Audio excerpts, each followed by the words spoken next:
मार्गशीर्ष शुक्ल पक्ष की एकादशी का दिन अत्यंत पवित्र माना जाता है, क्योंकि इसी दिन कुरुक्षेत्र की युद्ध भूमि में भगवान श्री कृष्ण ने अर्जुन को गीता का उपदेश दिया था। इस दिव्य घटना की स्मृति में हर वर्ष गीता जयंती मनाई जाती है, अर्थात गीता जयंती मोक्षदा एकादशी के दिन मनाई जाती है। गीता केवल एक धर्म ग्रंथ नहीं है, बल्कि जीवन के हर पक्ष पर प्रकाश डालने वाली ऐसी शिक्षाएं हैं जो 5000 वर्ष पहले जितनी प्रासंगिक थी, आज भी उतनी ही प्रभावशाली हैं। इसलिए इसकी जयंती मनाने का उद्देश्य केवल पूजा करना नहीं, बल्कि गीता के संदेशों को जीवन में उतारना है। दोस्तों, इस साल 2025 में गीता जयंती का पर्व 1 दिसंबर 2025 दिन सोमवार को मनाया जाएगा और दोस्तों उस दिन मोक्षदा एकादशी का व्रत भी रखा जाएगा। दोस्तों, आज इस वीडियो में हम गीता के अध्यायों के विषय में जानेंगे कि आखिर गीता में कितने अध्याय हैं, साथ ही गीता का पाठ करने के क्या नियम हैं, इस विषय में जानेंगे। इस जानकारी के लिए वीडियो में हमारे साथ अंत तक बने रहिएगा, जिससे कि आपको सही और सटीक जानकारी प्राप्त हो पाए। हिंदुओं का धर्म ग्रंथ है 4 वेद। वेदों का सार है उपनिषद और उपनिषदों का भी सार है गीता। गीता सभी ग्रंथों का सार यानी कि निचोड़ है। इसलिए श्रीमद् भागवत गीता हिंदुओं का सर्वमान्य ग्रंथ है। इसे वेद और उपनिषदों का पॉकेट संस्करण भी कह सकते हैं। महाभारत के 18 अध्यायों में से एक भीष्म पर्व का हिस्सा है भगवत गीता। गीता में भी कुल 18 अध्याय हैं। 18 अध्यायों के कुल श्लोकों की संख्या 700 है। तो दोस्तों, चलिए हम गीता के 18 अध्यायों में क्या लिखा है, इस विषय में जानते हैं।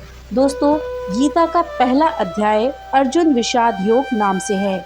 इस अध्याय में दोनों सेनाओं के प्रधान शूरवीरों की गणना, सामर्थ्य और शंख ध्वनि का कथन है। अर्जुन द्वारा सेना के निरीक्षण का प्रसंग और अपने ही बंधु बांधवों को सामने खड़ा देख करके मोह से व्याप्त हुए अर्जुन के कायरता, स्नेह और शोक युक्त वचन है। इसमें अर्जुन कहते हैं कि यदि मैं अपने ही बंधुओं को मारकर विजय भी प्राप्त कर लेता हूँ, तो ये मुझे सुख नहीं पश्चाताप देगी। गीता के दूसरे अध्याय को सांख्य योग के नाम से जाना जाता है। इसमें श्री कृष्ण कहते हैं कि इस असमय यह बात करना उचित नहीं है, क्योंकि अब तो सामने युद्ध थोप ही दिया गया है। अब अगर तुम नहीं लड़ोगे तो मारे जाओगे। अर्जुन हर तरह से युद्ध को छोड़कर जाने की बात कहते हैं। तब श्री कृष्ण कहते हैं कि अब युद्ध से विमुख होना नपुंसकता और कायरता कहलाएगी। इसी चर्चा में श्री कृष्ण अर्जुन को आत्मा की अमरता के बारे में भी बताते हैं और ये कहते हैं कि आत्मा का कभी वध नहीं किया जा सकता और तू जिनके मारे जाने के शोक करने की बात कर रहा है, वो उनका शरीर है जिसे आज नहीं तो कल मर ही जाना है।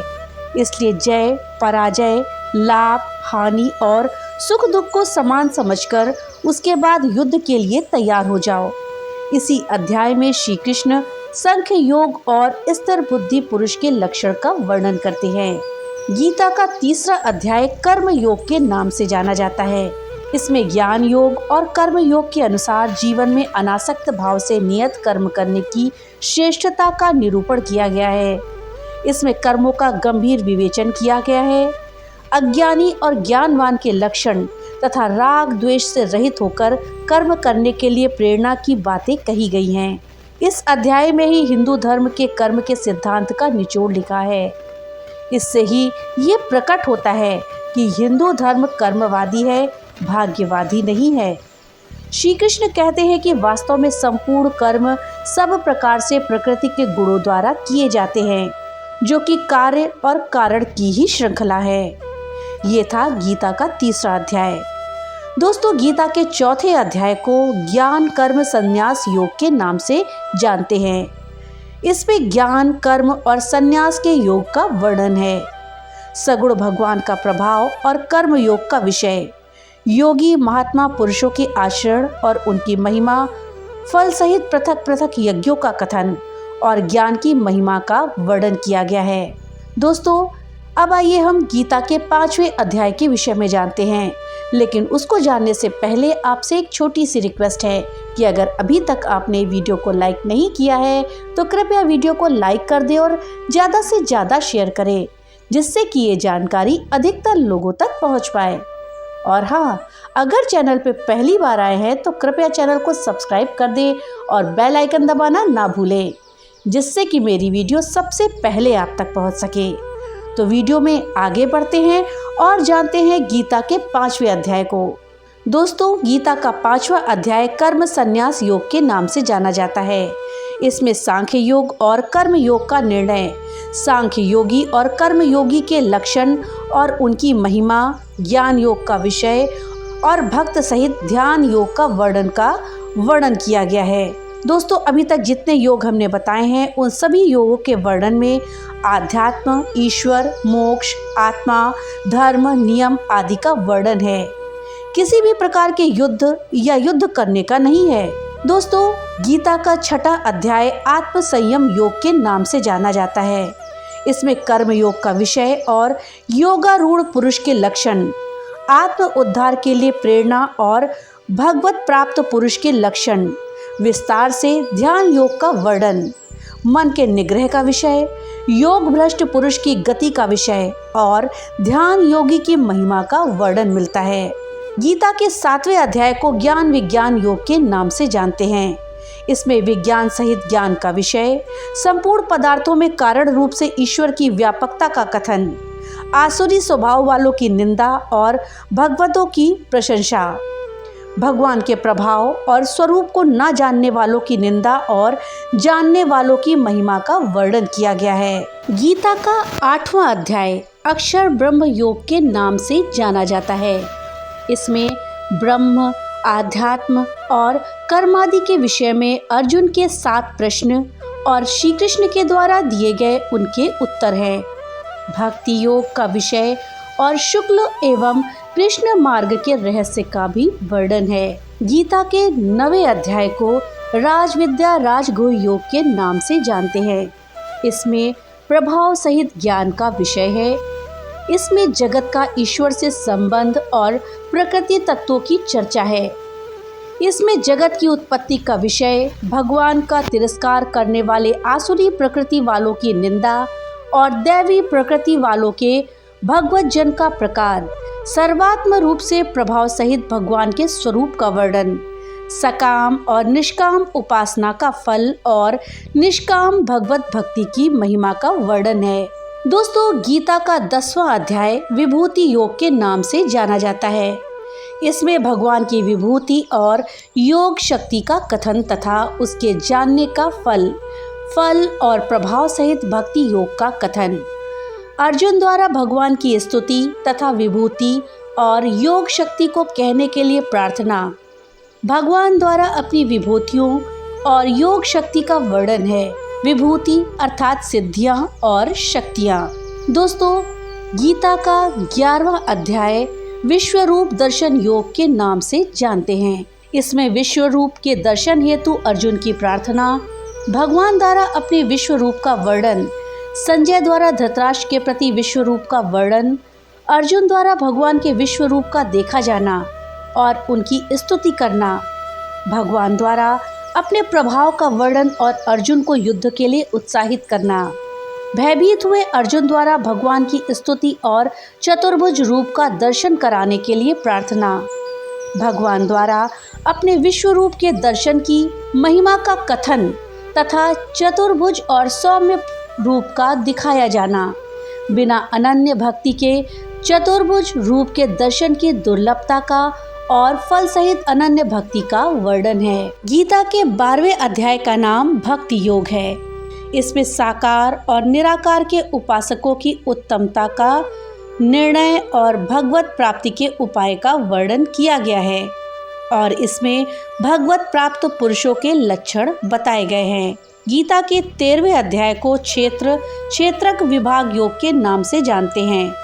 इसमें ज्ञान सहित क्षेत्रज्ञ के विषय का वर्णन है और ज्ञान सहित प्रकृति पुरुष के विषय का विशद वर्णन किया गया है, अर्थात स्थिति, ज्ञान, आत्मा, परमात्मा और पंच तत्वों का रहस्यमय ज्ञान इस अध्याय में है। गीता का 14वां अध्याय है गुण त्रय विभाग योग। इसमें ज्ञान की महिमा और प्रकृति पुरुष से जगत की उत्पत्ति का वर्णन है। सत, रज, तम तीनों गुणों का विषय का विशद विवेचन है। इसके अलावा भगवत प्राप्ति का उपाय और गुणातीत पुरुष के लक्षण बताए गए हैं। गीता के 15वें अध्याय को पुरुषोत्तम योग के नाम से जानते हैं।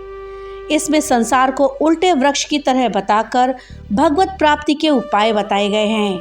इसमें जीवात्मा के विषय का विशद विवेचन और प्रभाव सहित परमेश्वर के स्वरूप का वर्णन किया गया है और इसमें क्षर अक्षर पुरुषोत्तम के विषय के भी विशद वर्णन है।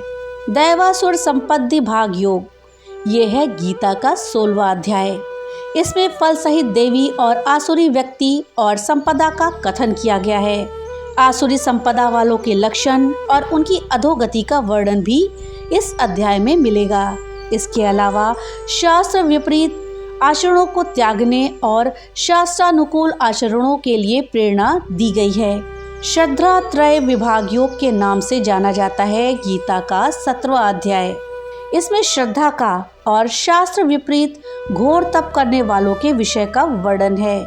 इसमें आहार, यज्ञ, तप और दान के पृथक पृथक भेद बताए गए हैं। इसके अलावा ओम तत्सत के प्रयोग की व्याख्या करी गई है। गीता का 18वां अध्याय है मोक्ष संन्यास योग।